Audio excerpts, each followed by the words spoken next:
ಸಂತ ಮೀರಾಬಾಯಿ ರತ್ನಹಾರದಿಂದ ದುಃಖ ಇದುವರೆಗೂ ಒಳಗೊಳಗೆ ವಿರೋಧಿಸುತ್ತಿದ್ದರು. ಈಗ ಎಲ್ಲರೂ ಮುಂದೆ ಮೀರಾಳನ್ನು ಆಡಿಕೊಳ್ಳತೊಡಗಿದರು. ಮನೆತನದ ಮರ್ಯಾದೆ ಮಣ್ಣು ಪಾಲಾಗುತ್ತಿದೆ ಎಂದು ಸಿಡಿಮಿಡಿಗೊಳ್ಳುತ್ತಿದ್ದರು. ಜನರಲ್ಲಿ ಮಾತ್ರ ಮಹಾಭಕ್ತಳು, ಕಲಿಯುಗದ ರಾಧೆ ಎಂದು ಪ್ರಸಿದ್ಧಳಾಗಿದ್ದಳು. ಅವಳನ್ನು ದರ್ಶಿಸಿ ಅವಳ ಆಡಿ ಮುಡಿಯುವುದು ಮಹಾಭಾಗ್ಯ. ಅನೇಕ ಭಕ್ತರು ಅವಳನ್ನು ನೋಡಲು ಬರುತ್ತಿದ್ದಳು. ಅವಳ ಖ್ಯಾತಿಯನ್ನು ವರ್ಣಿಸಲು ಈ ಕತೆ ಕೇಳಿ. ಮೊಘಲರ ಪ್ರಸಿದ್ಧ ಚಕ್ರವರ್ತಿ ಅಕ್ಬರ್, ಅವನ ಆಸ್ಥಾನದಲ್ಲಿ ಪ್ರಸಿದ್ಧ ಸಂಗೀತಗಾರ ತಾನ್ಸೇನ್ ಮೀರಾಳನ್ನು ಕಂಡಿದ್ದ. ಮೀರಾಳ ಖ್ಯಾತಿ ಅಕ್ಬರ್ವರೆಗೂ ಹಬ್ಬಿತು. ಅವಳಿಗೆ ಕೃಷ್ಣನು ಒಲಿದಿದ್ದಾನೆ. ಅವಳು ಭಕ್ತಿಯಿಂದ ಹಾಡುವಾಗ ಕೃಷ್ಣನು ಪ್ರತ್ಯಕ್ಷನಾಗುತ್ತಾನೆ. ಇಂತಹ ಮಾತುಗಳು ಅಕ್ಬರ್ನ ಕಿವಿಗೆ ಬಿದ್ದವು. ಅವಳನ್ನು ನೋಡಬೇಕೆಂದು ಅವನಿಗೂ ಆಸೆಯಾಯಿತು. ತಾನ್ಸೇನ್, ಅಕ್ಬರ್ ಇಬ್ಬರು ಮೀರಾ ಇದ್ದ ಸ್ಥಳಕ್ಕೆ ಹೋಗಲು ತೀರ್ಮಾನಿಸಿದರು. ಆದರೆ ರಾಜಸ್ಥಾನದಲ್ಲಿದ್ದ ರಜಪೂತ ಮಹಿಳೆಯನ್ನು ಮೊಘಲರ ಚಕ್ರವರ್ತಿ ನೋಡುವುದು ಸುಲಭದ ಸಂಗತಿಯಾಗಿರಲಿಲ್ಲ. ನಿಜರೂಪವಾದರೆ ಹೋದರೆ ವಿಪತ್ತಿನ ಹೆದರಿಕೆ. ರಜಪೂತರಲ್ಲಿ ಬಹುಮಂದಿಗೆ ಮುಸ್ಲಿಮರೆಂದರೆ ಆಗುತ್ತಿರಲಿಲ್ಲ. ಅಕ್ಬರ್ ಅವರಲ್ಲಿ ಅನೇಕರೊಂದಿಗೆ ಸ್ನೇಹ ಬೆಳೆಸಿದ್ದರೂ ಶತ್ರುಗಳು ಹೆಚ್ಚಾಗಿದ್ದರು. ತಾನ್ಸೇನನ ಉಪಾಯದಿಂದ ಸನ್ಯಾಸಿಗಳಾಗಿ ವೇಷ ಬದಲಿಸಿಕೊಂಡು ಚಿತ್ತೂರನ್ನು ಪ್ರವೇಶಿಸಿದರು. ಸನ್ಯಾಸಿಗೆ ಹಿಂದೂಗಳಿಂದ ಯಾವ ಆಪತ್ತೂ ಬದಗದು. ಇದಕ್ಕೂ ಮಿಗಿಲಾಗಿ ಮೀರಾಳನ್ನು ಈ ವೇಷದಿಂದ ನೋಡುವುದು ತುಂಬಾ ಸುಲಭ. ಸನ್ಯಾಸಿ ವೇಷದಲ್ಲಿ ಅಕ್ಬರ್, ತಾನ್ಸೇನ್ ಇಬ್ಬರು ಮೀರಾಳನ್ನು ಮಂದಿರಕ್ಕೆ ಬಂದರು. ಮೀರಾ ಕೃಷ್ಣನ ಮುಂದೆ ಹಾಡುತ್ತಾ ನರ್ತಿಸುತ್ತಿದ್ದಳು. ಮುಖ ದೀಪದಂತೆ ಬೆಳಗುತ್ತಿತ್ತು. ಅವಳ ಕಂಠ ಯಾರನ್ನಾದರೂ ಬೆರಗುಗೊಳಿಸಲು ಪುಳಕಿತಗೊಳ್ಳುವಷ್ಟು ಇಂಪು. ಜಗತ್ತನ್ನೇ ಮರೆತು ಲಾಲ್ ಗಿರಿಧರ್ನನ್ನು ಸ್ಮರಿಸುತ್ತಾ ನರ್ತಿಸುತ್ತಾ ಅವಳನ್ನು ಸಂತಳು ಕಂಡು ಮೊಘಲ್ ಸಾಮ್ರಾಟದ ಮನಸ್ಸು ಅಚ್ಚರಿಯಿಂದ ಭಕ್ತಿಯಿಂದ ತುಂಬಿ ಹೋಯಿತು. ಇಂತಹ ಸಂತಳನ್ನು ವೇಷ ಮರೆಸಿಕೊಂಡು ಸನ್ಯಾಸಿಗಳೆಂದು ಸುಳ್ಳು ಹೇಳಿ ನೋಡುವುದೇ ಅವನ ಮನಸ್ಸೇ ಅವನಿಗೆ ಛೀಮಾರಿ ಹಾಕಿತು. ತಾನ್ಸೇನ್, ನಾವು ಯಾರು ಎಂದು ನಿಜ ಹೇಳಿ ಆ ಮಹಾಭಕ್ತಳನ್ನು ಕ್ಷಮಾಪಣೆ ಕೇಳಿಬಿಡೋಣ ಅಕ್ಬರ್ ಎಂದ. ಸಾಮ್ರಾಟರೇ, ನಾವು ಸನ್ಯಾಸಿಗಳಲ್ಲ ಎಂದು ಇಲ್ಲಿನ ಜನರಿಗೆ ತಿಳಿದರೆ ಏನಾಗುತ್ತದೆ ಯೋಚಿಸಿ. ಮೊಘಲ್ ಸಾಮ್ರಾಟರು ನೀವು ರಜಪೂತ ಸ್ತ್ರೀಯನ್ನು ನೋಡಲು ಇಲ್ಲಿಗೆ ಬಂದಿರಿ ಎಂದು ಗೊತ್ತಾದರೆ ನಮ್ಮಿಬ್ಬರ ತಲೆಯನ್ನು ನಮ್ಮ ಕುತ್ತಿಗೆಗೆ ಮೇಲೆ ಉಳಿಯುವುದಿಲ್ಲ. ತಾನ್ಸೇನ್ ಎಚ್ಚರಿಸಿದ. ಅಕ್ಬರ್ ಭಕ್ತಿಯಿಂದ ಮೀರಾಬಾಯಿಯ ಗಾನ ನೃತ್ಯಗಳಲ್ಲಿ ಮೈಮರೆತ. ಹಾಡು ನಿಂತಿತು, ನೃತ್ಯ ನಿಂತಿತು. ಶ್ರೀಕೃಷ್ಣನಿಗೆ ನಮಸ್ಕರಿಸಿ ಕುಳಿತಳು ಮೀರಾಬಾಯಿ. ಅಕ್ಬರನು ಅವಳ ಬಳಿಗೆ ಬಂದು ಅವಳ ಪಾದಗಳನ್ನು ಮುಟ್ಟಿ ನಮಸ್ಕರಿಸಿದ. ಶ್ರೇಷ್ಠನಾದ ರತ್ನಹಾರವೊಂದನ್ನು ಹೊರಗೆ ತೆಗೆದು ಮೀರಾಬಾಯಿಯ ಪಾದದ ಬಳಿ ಇಟ್ಟು ಹೋದ. ನಾನು ಇಂತಹ ಕಾಣಿಕೆಗಳನ್ನು ಸ್ವೀಕರಿಸುವುದಿಲ್ಲ, ಬೇಡ ಎಂದಳು ಮೀರಾಬಾಯಿ. ತಾಯಿ, ಇದನ್ನು ಕೃಷ್ಣಾರ್ಪಣ ಎಂದು ತಂದಿದ್ದೇನೆ. ಗಿರಿಧರ್ನಿಗೆ ಎಂದು ಒಪ್ಪಿಸಿಕೊಳ್ಳಿ. ಕೃಷ್ಣನಿಗೆ ಎಂದು ತಂದದ್ದು ಹಿಂದಕ್ಕೆ ತೆಗೆದುಕೊಂಡು ಹೋಗಲಾರೆ, ಬೇಡ ಎನ್ನಬೇಡಿ ಎಂದು ಸಾಮ್ರಾಟ. ಸರಿ, ಕೃಷ್ಣಾರ್ಪಿತ ಎಂದು ರತ್ನಹಾರವನ್ನು ಶ್ರೀಕೃಷ್ಣನ ಮಂಗಳ ಮುಹೂರ್ತದಲ್ಲಿ ಮಂಗಳ ವಿಗ್ರಹದಲ್ಲಿ ಕೊರಳಲ್ಲಿ ಮೀರಾಬಾಯಿ ಹಾಕಿದಳು. ಕಣ್ಣು ಕೋರೈಸುವ ಹಾರ ಬಂದವರ ಮನಸ್ಸನ್ನು ಸೆಳೆಯುತ್ತಿತ್ತು. ಎಲ್ಲರದೋ ಒಂದೇ ಪ್ರಶ್ನೆ, ಇಷ್ಟೊಂದು ಬೆಲೆಯ ಕಾಣಿಕೆಯನ್ನು ಕೊಟ್ಟ ಭಕ್ತ ಯಾರು? ಇದು ಅಕ್ಬರ್ನಿಗೆ ಸೇರಿದ ರತ್ನಹಾರ ಎಂದು ಯಾರೂ ಗುರುತಿಸಿದರು. ಇಲ್ಲಿ ಹೇಗೆ ಬಂತು? ಕ್ರಮೇಣ ಸುದ್ದಿ ಹರಡಿತು. ಮೊಘಲ್ ಸಾಮ್ರಾಟ ಮೀರಾಬಾಯಿಯ ಮಂದಿರಕ್ಕೆ ಬಂದಿದ್ದ. ಅವಳ ಪಾದ ಮುಟ್ಟಿ ನಮಸ್ಕರಿಸಿದ. ರತ್ನಹಾರವನ್ನು ಶ್ರೀಕೃಷ್ಣನಿಗೆ ಸಮರ್ಪಿಸಿದ. ಆಗ ರಾಣನಾಗಿದ್ದವನು ಎರಡನೇ ರತನ್ ಸಿಂಗ್ ಅವನ ಕಿವಿಗೆ ಸುದ್ದಿ ತಲುಪಿತು. ಕೇಳಿ ಅವನು ಕೆಂಡನಾದ. ಇದು ಅವನ ಮನೆತನಕ್ಕೆ ಗೌರವದ ಪ್ರಶ್ನೆಯಾಯಿತು. ಅಕ್ಬರ್ ಒಬ್ಬ ಮೊಘಲನಾಗಿದ್ದ. ರಜಪೂತ ಭೂಮಿಯನ್ನು ತುಳಿದು ರಜಪೂತ ಸ್ತ್ರೀಯನ್ನು ಮುಟ್ಟಿ ಜೀವಂತವಾಗಿ ಹಿಂತಿರುಗಿದ ಎಂದರೆ ಮನೆತನದ ಗೌರವ ಎಲ್ಲಿ ಉಳಿಯಿತು? ಯುಜೋಗಿನಿಯಂತೆ ವರ್ತಿಸುತ್ತಿದ್ದ ಮೀರಾಳೆ ಇದಕ್ಕೆ ಕಾರಣ ಎಂದು ಅವಳಿಗೆ ಚಿತ್ರಹಿಂಸೆ ಕೊಡಲು ಪ್ರಾರಂಭಿಸಿದ. ಇದು ಕತೆ. ಇತಿಹಾಸದ ದೃಷ್ಟಿಯಿಂದ ಕೆಲವು ವಿವರಗಳನ್ನು ತಪ್ಪಾಗುತ್ತದೆ. ತಾನ್ಸೇನ್ ಅಕ್ಬರನ ಆಸ್ಥಾನದಲ್ಲಿ ಸೇರಿದ್ದು 1562ರಲ್ಲಿ, ಎಂದರೆ ಮೀರಾ ಸತ್ತ 15 ವರ್ಷಗಳ ನಂತರ. ಒಂದು ವೇಳೆ ಈ ಕತೆ ನಡೆದಿದ್ದರೆ ಆಕೆ ಅಕ್ಬರ್ ಚಕ್ರವರ್ತಿಯಾಗಲಾರ. ಮೀರಾ ದ್ವಾರಕೆಯಲ್ಲಿ 1547ರಲ್ಲಿ ಕೊನೆಯುಸಿರು ಎಳೆಯುತ್ತಿರಲಿಲ್ಲ ಎನ್ನುತ್ತಾರೆ. 1547ರಲ್ಲಿ ಅಕ್ಬರ್ನಿಗೆ 5 ವರ್ಷ. ಆದರೆ 1547ರಲ್ಲಿ ಮೀರಾಬಾಯಿಯು ತೀರಿಕೊಂಡಳು ಎಂಬುದು ಖಂಡಿತವಿಲ್ಲ. ಅಕ್ಬರ್ ಯುವರಾಜನಾಗಿದ್ದಾಗಲೇ ಮೀರಾಬಾಯಿಯನ್ನು ಕಂಡ ಎಂಬ ವಿವರಣೆಯೂ ಇದೆ. ಅಂತೂ ಇದು ಮೀರಾಬಾಯಿಯ ಬಗ್ಗೆ ಬಹು ಜನಪ್ರಿಯವಾದ ಕತೆ. ಇದರ ವಿವರಗಳು ಹೇಗೇ ಇರಲಿ, ಮುಂದಿನ ಚಿತ್ರಹಿಂಸೆಯಂತೂ ನಿಜವೇ ಇರಬೇಕು. ಕೋಪಗೊಂಡ ರಾಣನು ಅವನ ಕಡೆಯವರನ್ನು ಅವಳನ್ನು ಮುಗಿಸಿಬಿಡಲು 10 ರೀತಿ ಪ್ರಯತ್ನಿಸಿದರು. ಮೀರಾ ಪ್ರತಿಭಟಿಸಲಿಲ್ಲ. ಎಲ್ಲವನ್ನೂ ಸ್ವೀಕರಿಸಿದಳು. ಅವಳಿಗೆ ಯಾವ ಅಪಾಯವೂ ಆಗಲಿಲ್ಲ. ಅದಕ್ಕೆ ಅವಳದೇ ಗೀತೆ ಕೇಳಿ.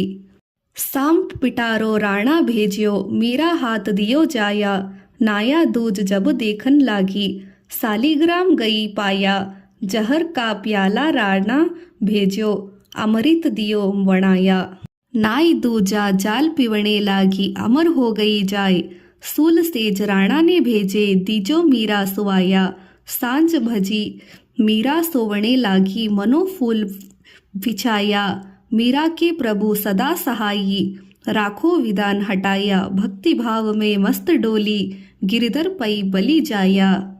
ಹೂವಿನ ಬುಟ್ಟಿಯಲ್ಲಿ ಹಾವನ್ನು ಅಡಗಿಸಿ ಮೀರಾಳ ಬಳಿಗೆ ರಾಣ ಕಳುಹಿಸಿದ್ದ.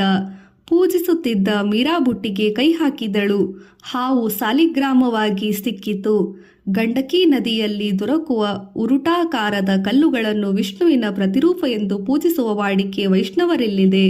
ಅದನ್ನು ಸಾಲಿಗ್ರಾಮ ಎನ್ನುತ್ತಾರೆ. ಕೊಲ್ಲಲೇಬೇಕೆಂಬ ಪಣ ತೊಟ್ಟಿದ್ದವ ರಾಣ ವಿಷದ ಬಟ್ಟಲನ್ನು ಕಳುಹಿಸಿದ. ಶ್ರೀಕೃಷ್ಣನನ್ನು ನೆನೆದು ಅದನ್ನು ಕುಡಿದಳು. ವಿಷ ಅಮೃತವಾಯಿತು. ಮೊನಚಾದ ಮೊಳೆಗಳಿಂದ ಹಾಸಿಗೆ ಸಿದ್ಧಪಡಿಸಿದ ರಾಣ ಕತ್ತಲಾಗುತ್ತಲೇ ಮೀರಾ ಅದರಲ್ಲಿ ಮಲಗಿದಳು.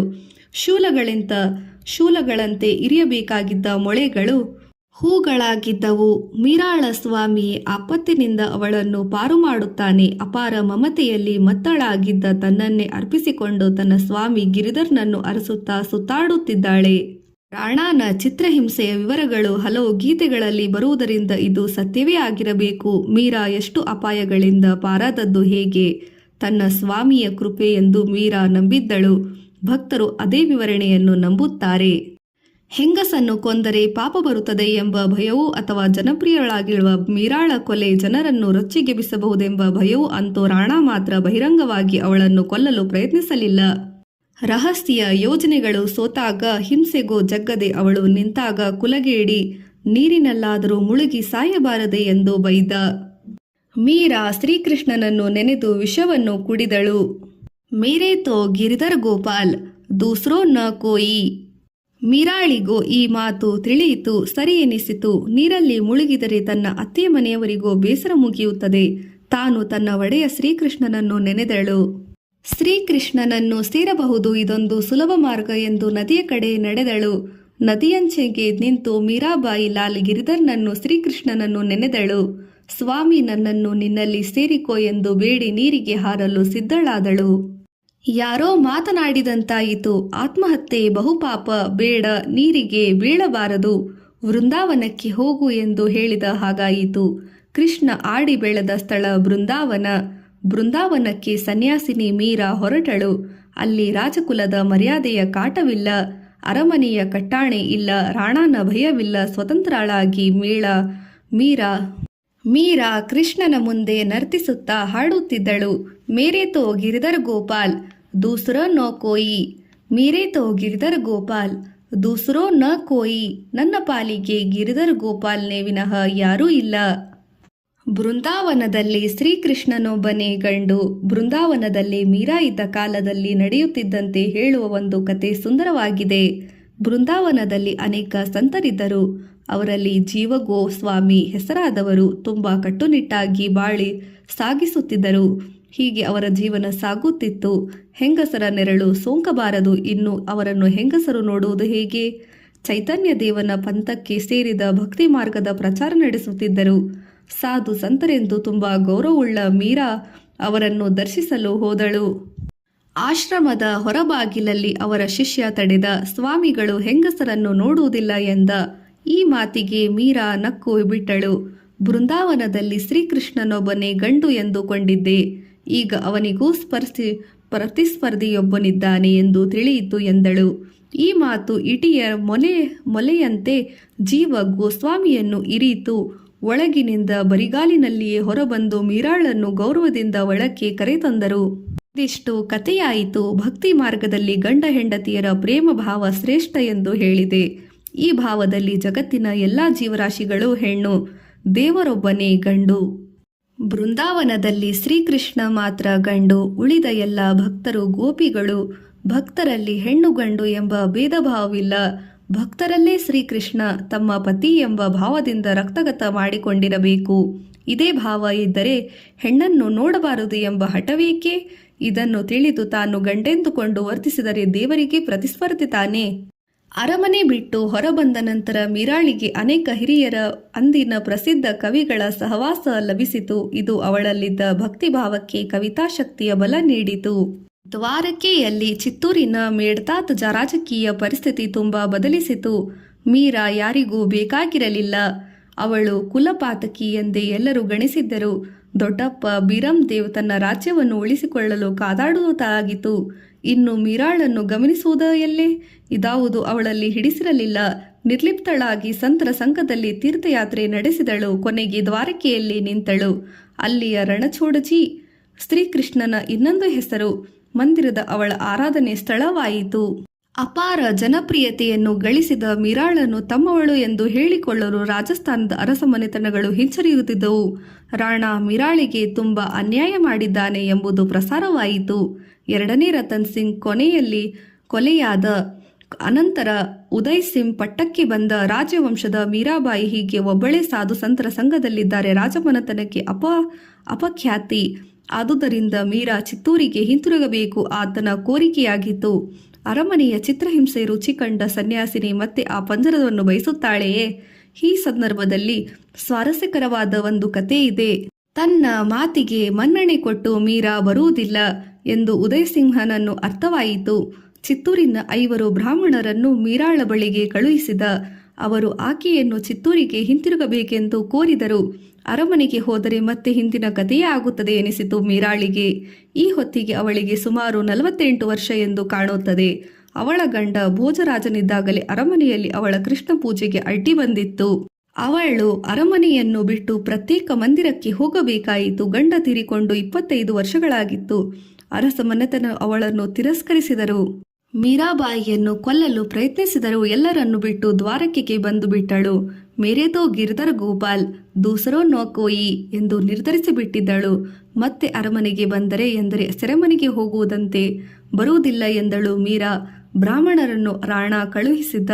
ತಾವು ಸೋತೆವೋ ಎಂದು ಅವನ ಮುಂದೆ ಸಪ್ಪೆ ಮುಖ ಹಾಕಿ ನಿಲ್ಲಲು ಅವರಿಗೆ ಧೈರ್ಯವಿಲ್ಲ. 10 ರೀತಿಯಲ್ಲಿ ಹೇಳಿದರು, ಕಾಡಿದರು, ಬೇಡಿದರು, ಬರುವುದಿಲ್ಲ ಎಂದಳು ಮೀರಾ. ಕಡೆ ಅಸ್ತ್ರವನ್ನು ಬಳಸಿದರು ಬ್ರಾಹ್ಮಣರು. ನೀವು ಬಾರದೆ ನಾವು ಹಿಂದಕ್ಕೆ ಹೋಗುವುದಿಲ್ಲ. ನೀವು ನಮ್ಮ ಜೊತೆಗೆ ಬರದಿದ್ದರೆ ನಾವು ಇಲ್ಲೇ ಉಪವಾಸ ಮಾಡಿ ಪ್ರಾಣ ಬಿಡುತ್ತೇವೆ. ಮೀರಾಳಿಗೆ ಧರ್ಮ ಸಂಕಟದ ಸ್ಥಿತಿಯಾಯಿತು. ಚಿತ್ತೂರಿಗೆ ಹೋಗಲು ಅವಳಿಗೆ ಮನಸ್ಸಿಲ್ಲ. ಆದರೆ ಬ್ರಹ್ಮಹತ್ಯೆಯ ದೋಷದ ಬೆದರಿಕೆ. ಇದರಿಂದ ಆ ರಾತ್ರಿ ಅದೇ ದೇವಾಲಯದಲ್ಲಿ ಅವರನ್ನು ತಂಗಲು ಕೋರಿದಳು. ಬೆಳಿಗ್ಗೆ ಅವರೊಂದಿಗೆ ಚಿತ್ತೂರಿಗೆ ಬರುವುದಾಗಿ ಒಪ್ಪಿದ್ದಳು. ಹರ್ಷಚಿತ್ತರಾಗಿ ಬ್ರಾಹ್ಮಣರು ಅಲ್ಲಿಯೇ ಉಳಿದುಕೊಂಡರು. ಬೆಳಗಾಯಿತು. ಮೀರಾ ಎಲ್ಲಿಯೂ ಕಾಣಲಿಲ್ಲ. ಬ್ರಾಹ್ಮಣರು ಹೆದರಿದರು. ಅವಳಿಗಾಗಿ ಹುಡುಕಾಡಿದರು. ಇತರ ಸಾಧು ಸನ್ಯಾಸಿಗಳು ಭಕ್ತರು ಅವಳಿಗಾಗಿ ಹುಡುಕಿದರು. ಅವಳು ಎಲ್ಲಿಯೂ ಕಾಣಲಿಲ್ಲ. ಅವಳ ಉಡುಪು ಮಾತ್ರ ರಣಛೋಡಜಿ ಮಂದಿರದ ಬಳಿ ಬಿದ್ದಿತು. ಮೀರಾಬಾಯಿ ತನ್ನ ಪ್ರಿಯ ಲಾಲ್ ಗಿರಿಧರ್ನಿಗೆ ಒಂದಾದಳು ಎಂದು ಭಕ್ತರು ನಂಬಿದಳು. ಹೀಗೆ ಮೀರಾಬಾಯಿ ತನ್ನ ಪ್ರಿಯ ಲಾಲ್ ಗಿರಿಧರ್ನಲ್ಲಿ ಒಂದಾದಳು ಎಂದು ಭಕ್ತರು ನಂಬಿದರು. ಇಂದು ಆ ನಂಬಿಕೆಯು ಭಕ್ತರಲ್ಲಿ ಉಳಿದು ಬಂದಿದೆ. ಈ ಕಥೆಯನ್ನು ನಂಬುವವರೂ ಉಂಟು. ಆದರೆ ಮೀರಾಳ ಬಾಳಿನ ಕಥೆ ಇದಕ್ಕಿಂತ ಸುಂದರವಾದ ಮುಕ್ತಾಯ ಬೇರೊಂದಿಲ್ಲ. ಇದೇ ಸತ್ಯವೆಂದು ನಂಬಿ ನಡೆದು 1547ರಲ್ಲಿ ಎಂದು ಊಹಿಸಿದವರು ಇರುವರು.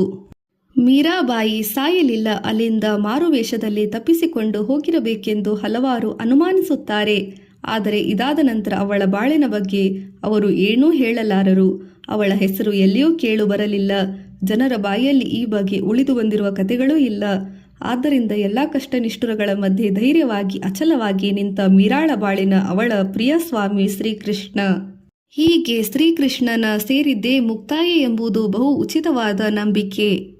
ವಿಷದ ಮಧ್ಯೆ ಅಮೃತದ ಬಿಂದು. ಸಂಗೀತದಲ್ಲಿ ಮೀರಾಳ ಸಾಧನೆ ಗಣನೀಯ. ಅವಳ ಅನೇಕ ಗೀತೆಗಳಿಗೆ ಅವಳ ರಾಗಗಳು ಸೂಚಿಸುತ್ತಾಳೆ.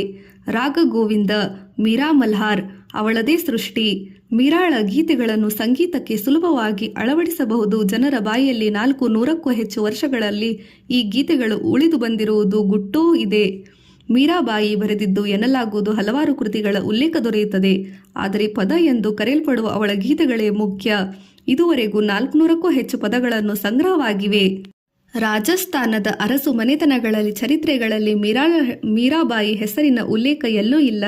ಅವಳ ಬಗ್ಗೆ ಯಾವ ರೀತಿಯ ವಿವರಗಳು ಅಂದಿನ ಇತಿಹಾಸಕಾರರಿಂದ ತಿಳಿದು ಬರವು.